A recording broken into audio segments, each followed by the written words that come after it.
of Merlin with me, Hannah. I am about to read chapter 13 called A Bundle of Leaves. In chapter 12, Emerus washed ashore in a strange misty land, and a bird was under attack by some giant rats, and he saved the bird and left it in a nest in the tree. So now on to chapter 12, A Bundle of Leaves. As I walked among the spires and the intertwined branches of this ancient forest, an odd sensation crept up on me. It had nothing to do with my second sight, although the light proved dim indeed in these dark groves where only occasional rays reached all the way to the forest floor. It had nothing to do with the resins filling the air, stronger than I had ever smelled, although they brought back the memory of the day I outlasted the storm in the arms of the great pine beneath Ewidfa. It had nothing to do with the sounds all around me, wind rushing through leaves, branches clacking and creaking, needles crunching underfoot. The odd sensation stemmed from none of these things, or perhaps it came from all of these things combined: a sound, a smell, a dimly lit grove, above all, a feeling that something in this forest knew I was there, that something was watching me, that a strange whispering, much like what I had heard in the shell, was now happening all around me. I spotted a knobby stick, nearly as tall as myself, leaning against the trunk of an old cedar. A good staff might help me work my way through this dimly lit grove of this forest. I reached for it. Just as my hand was about to squeeze its middle, where a cluster of trees protruded, I gasped and pulled back. The stick moved! The twigs, joined by others above and below, began churning like little legs. The knobby shaft bent as it clambered down the cedar's flaky bark, over the roots, into a patch of ferns. In a few seconds the stick creature had vanished. So too had my desire to find a staff. Then I felt a familiar urge. Climb one of those trees. Not all the way to the top, perhaps, but high enough to gain a view of the upper canopies of branches. Choosing a lanky linden tree, whose heart-shaped leaves trembled like the surface of a running river, I started up. My feet and hands found plenty of holds, and I moved swiftly higher. From the distance of 5 times my own height above the ground, the view changed dramatically. Much more light pierced the mesh of limbs, improving my vision. Through the quivering linden leaves, I noticed a round, green clump of moss near my head. Although given my experience with a stick, I decided not to touch it. Then I glimpsed a pair of orange and blue butterflies floating among the branches. A spider, its web pearled with dew, swung freely from a nearby limb. Squirrels with large eyes chattered noisily. A golden-plumed bird moved from branch to branch. Yet one quality from the forest floor did not change. The strange whispering continued. Turning toward the edge of the forest, I could make out the grassy field where I had encountered the merlin. Just beyond, flowing toward the wall of mist that I knew marked the sea, I spied the sparkling water of the great river. To my surprise, a strange wave lifted from its rapids, a wave that seemed almost like a huge hand. I knew that it could not be so, yet as the hand of water emerged from the river, dripping water through its broad fingers before plunging down with a splash, I felt a surge of wonder and fear. Then, from far above me, a huge bundle of leaves broke loose. Rather than falling straight downward, though, it flew outward and across to another tree. Miraculously, the second tree's branches caught the bundle, cradling it in sturdy boughs, before flinging it outward again. Another branch caught it, bent with the weight, and flung it back. The bundle spun through the air, sailing over branches and between trunks, spinning like a dancer. It seemed almost as if the trees of this grove were playing catch with one another, throwing this bundle as children might throw a ball of string. In time, the bundle of leaves dropped lower and lower among the limbs. Finally, it rolled onto the forest floor, coming to rest at last in a bed of brown needles. I gasped. From the bundle, a long, leafy branch suddenly protruded. No, not a branch, an arm, wearing a sleeve of woven vines. Then another arm, one leg, then another. A head, its hair bedecked with shining leaves. 2 eyes, as gray as beech bark with a touch of blue. The leaf-draped figure rose and laughed out loud. The laughter, full and clear, rang through the trees with all the beauty of a bell. I leaned forward on my limb, trying to discern more detail, for I could already tell that this bundle of leaves was, in truth, a girl. Oh, hello. That was the end of chapter 13, but I think I will read also chapter 14 because it was pretty short. And chapter 14 is called Rhea, and I'm going to change up the titles.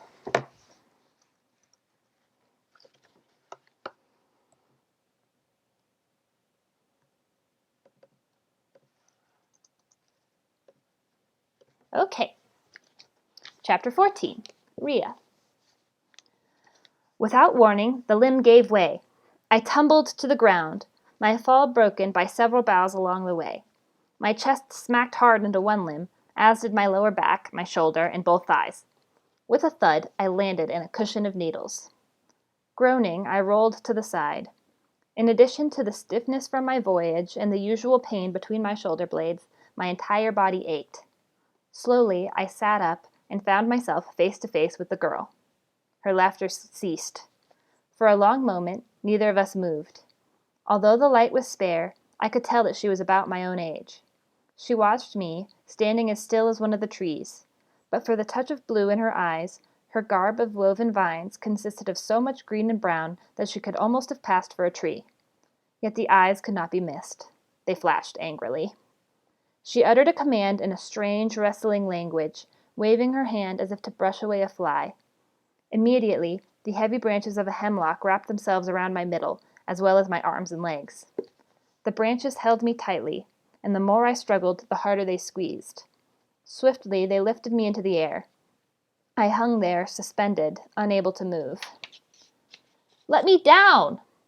"Now you will not fall again," the girl spoke in my own tongue, the Celtic language I had spoken in Gwynedd, but with a curious, lilting accent. Her expression shifted from wrath to mirth.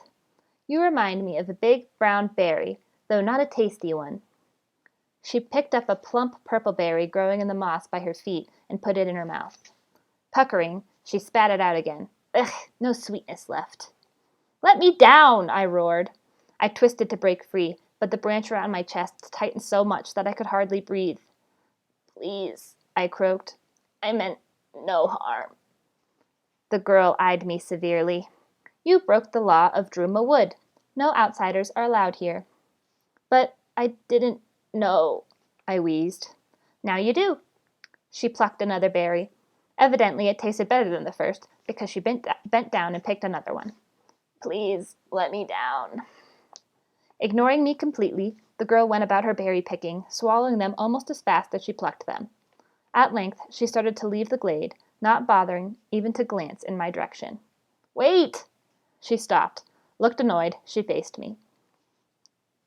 "You remind me of a squirrel who has stolen someone else's nuts and gets caught. Now you want to give them back, but it's too late. I'll come back for you in a day or two, if I remember." She turned to go, stepping quickly away. "Wait!" I gasped. She disappeared behind a curtain of branches. I tried again to wriggle free. The hemlock squeezed tighter, pressing the Galator, still under my tunic, deep into my ribs. "Wait, in the name of the Galator!" The girl's face reappeared. Tentatively, she returned to the grove. She stood beneath the mighty hemlock, looking up at me for some time. Then she flicked her wrist and spoke more rustling words that I could not understand. Instantly, the branches unfurled. I dropped face down onto the ground. Pulling a handful of needles out of my mouth, I struggled to stand. She held her hand up to me. Not wishing to be imprisoned by branches again, I obeyed and did not move. "What do you know about the Galator?" I hesitated, realizing that the Galator must be famous indeed to be known even in this remote land. Cautiously, I revealed as much as I dared. "I know what it looks like." "So do I, at least by legend. What else do you know?" "Only a little." "Pity," she said, more to herself than to me. Drawing closer, she peered at me curiously. "Why do your eyes look so far away?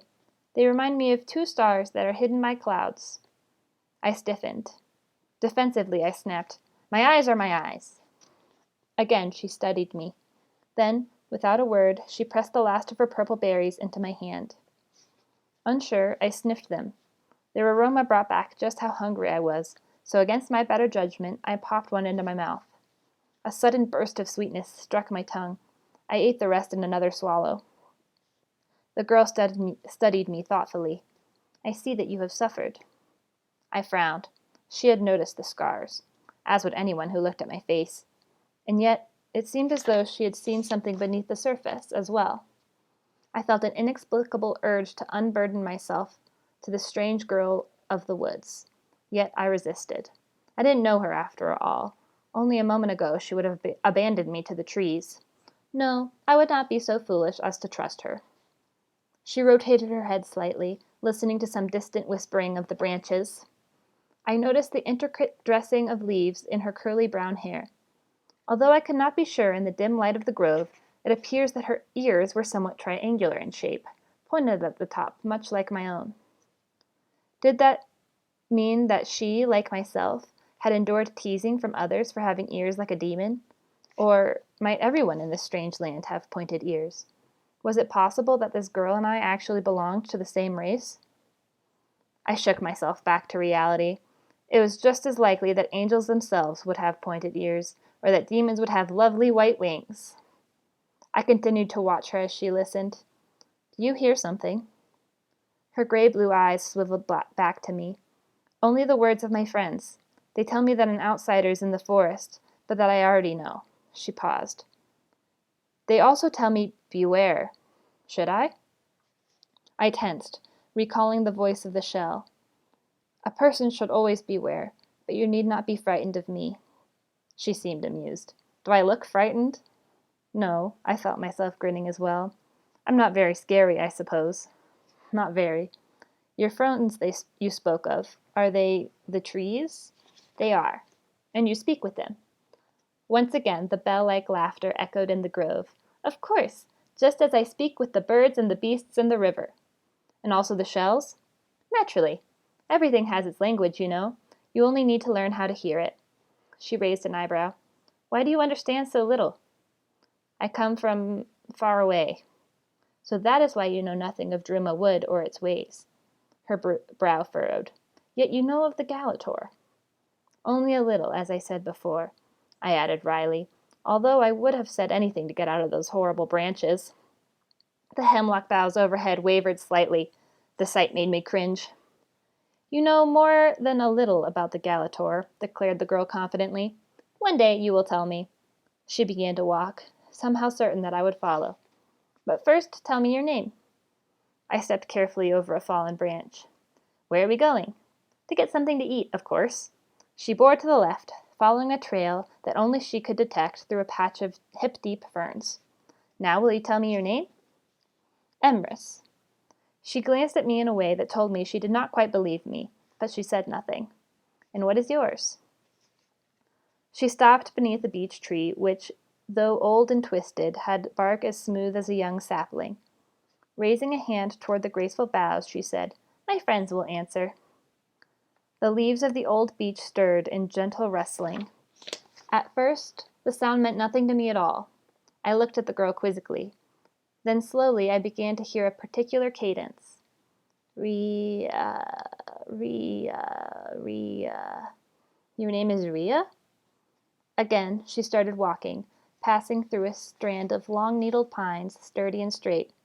Rhiannon is my full name, though I don't know why. The trees call me Ria.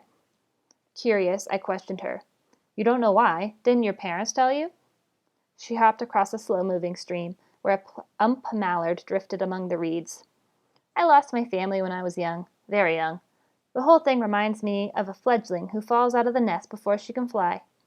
Before turning toward me, she added, It also reminds me of you. I stopped short, grabbed her by the arm. Seeing some branches bend menacingly lower, I released my grip. What makes you say such a thing? She looked straight at me. You seem lost, that's all. We strode further into the forest without speaking, past a red-tailed fox who did not stir from a meal of fresh grouse. The terrain began to slope upward, rising into a steep hill. Yet even as the walking grew more arduous, Ria's pace did not slacken.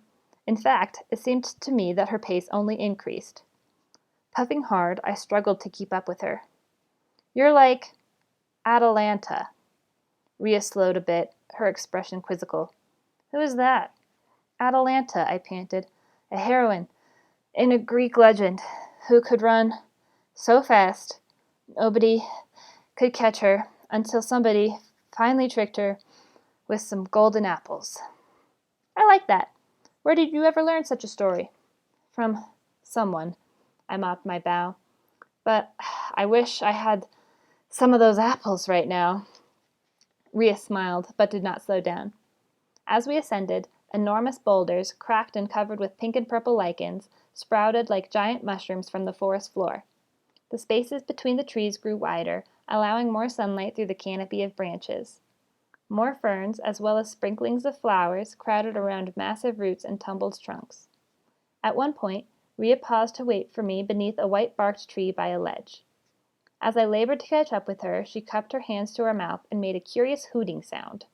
An instant later, 3 small owl faces, flat and feathery with enormous orange eyes, poked out of a hole about halfway up the trunk. The owls watched us intently. Then they hooted twice in unison and disappeared back into the hole. Rhea turned to me and smiled. Then she continued to climb the hill. At long last she reached the crest and halted, hands on her hips, taking in the view. Even before I caught up, I sniffed a new, juicy fragrance in the air. When at last I stood beside her panting, the sight before me took away what little breath I still had. In the rounded clearing before us, trees of all sizes and shapes and colors twined together, covering the entire top of the hill. Their branches, heavy with fruit, draped almost to the grass. And what fruit! Bright orange spheres, slender green crescents, tightly packed bunches of yellow and blue gleamed amidst the flashing wings of butterflies and bees. Round ones, square ones, hefty ones, wispy ones. Most of the varieties of fruit I had never seen, nor even dreamed of before. But that did not stop my mouth from watering. "My garden," announced Rhea. Seconds later, we were devouring whatever fruits we chose. Juices ran down my chin, my neck, my hands, my arms. Seeds stuck to my hair, while half-chewed rinds clung to my tunic. From a distance, I might have passed for a fruit tree myself. The orange spheres exploded with tangy flavors, so I peeled and ate my fill of them before I started trying other kinds. One variety, shaped like an urn, contained so many seeds that I spat it out in disgust. Rhea laughed, as did I. Then I tried another, circular with an open hole in the middle. To my relief, it tasted like sweet milk and bore no seeds at all. Next I swallowed half a gray, egg-shaped fruit. Although it almost had no taste, it somehow made me feel sad, aching with a longing for all the things my life lacked.